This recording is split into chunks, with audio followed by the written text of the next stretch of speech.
Lihat ya, dan kemudian kita perjelas tadi di bagian pertama kita ngobrol ya. Berarti ada tiga hal yang kemudian kita bilang kejutan lah ya dari jalannya sidang perdana kemarin, pembacaan dakwaan terhadap Richard Eliezer. Kuasa hukum tidak eksepsi, hanya dengan catatan-catatan. Kemudian ada permintaan maaf dari Eliezer kepada pihak keluarga.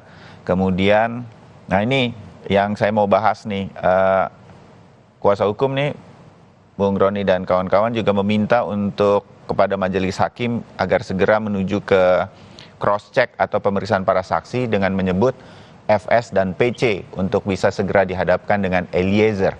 Bagi saya ini sebuah challenge, tantangan begitu kepada pihak lawan untuk segera, bahasa saya tadi to the point saja, kita langsung di sana aja gitu, pembukaannya cukuplah, kira-kira begitu. Ini ada opini publik yang kemudian juga pasti bisa terjadi bahwa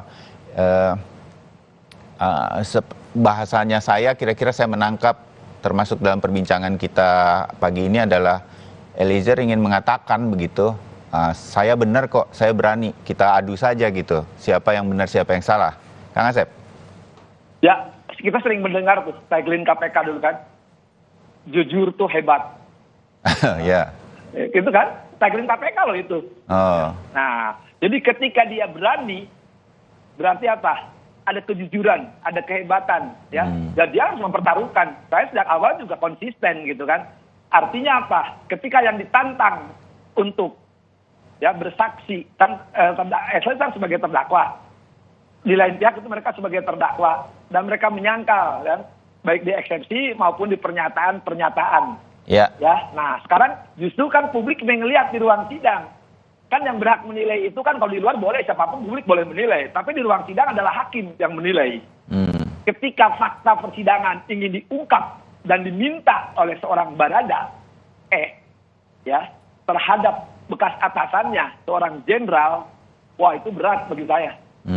Ya, kalau berandai sedikit, kalau Kang Asep menjadi kuasa hukum dari FS dan PC, ini akan diterima tantangannya? Atau Ya, Anda punya strategi lain, saya mundur-mundurin?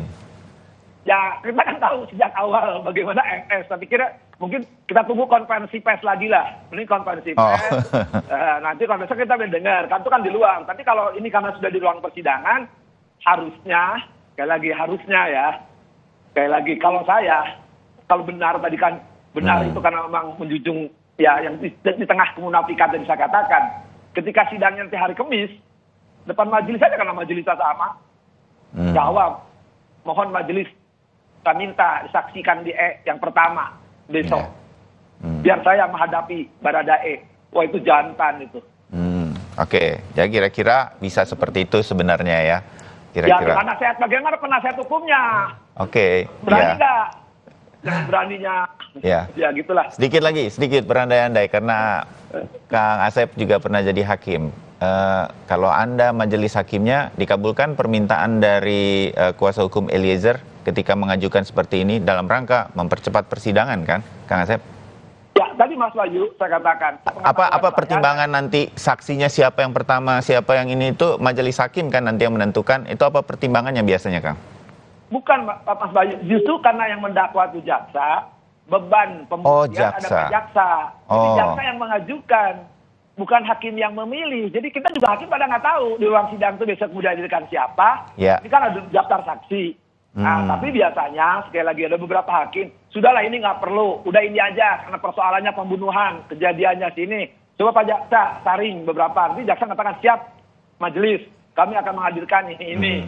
Kalau yang kupret gitu ya, yang nggak penting-penting ngapain juga ngabisin waktu, apalagi suaranya langsung sampai malam. Itu kan orang juga malas dengerinnya. Justru yang ditunggu-tunggu oleh publik yang sudah penasaran sekarang kan peran 4 orang ini ya, 5 di ruang TKP. Kalau yang lainnya kan fakta pendukung, kalau menghilangkan nyawa jelas ada.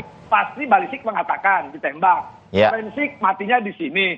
Justru bagaimana dilakukan tadi, siapa yang melakukan, siapa yang menyuruh, siapa yang membantu, siapa yang turut serta. Nah peran-peran mereka lah kejujuran di situ. Kalau pelaku udah mengakui, nah sekarang yang menyuruh seluruh dakwaan kan perintah menembak. Kita ikuti mereka, perintah hajar. Beda ada kata perintah kan. Itu yang penting nanti justru. Ya, baik. Kang Asep, Bung Roni, mohon maaf kita akan masuk ke breaking news begitu untuk mengikuti sidang kali ini. Kang Asep tampaknya akan tetap lanjut. Bung Roni, masih banyak sebetulnya yang ingin saya tanyakan, tetapi mungkin saya juga harus menahan diri karena tidak bisa semuanya juga dikemukakan di sini. Tapi kita akan ketemu lagi berarti Bung Roni. Selamat menjalankan semua tugas-tugasnya. Kita akan ketemu lagi di diskusi yang lain. Bung Roni Talapesi, Kang Asep Iwan Iriawan. Kita pamitkan dulu untuk dialog kali ini. Terima kasih, selamat pagi.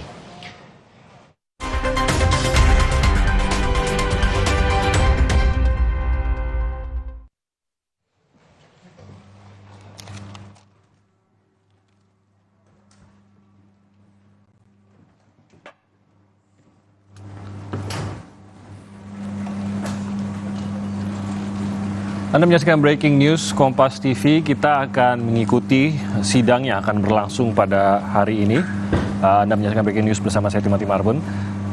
Kita menampilkan gambar dari area Pengadilan Negeri Jakarta Selatan. Saat ini sedang bersiap untuk melaksanakan sidang yang masih merupakan bagian dari sidang yang berlangsung selama 2 hari terakhir terkait dengan pembunuhan Brigadir Yosua Huta Barat.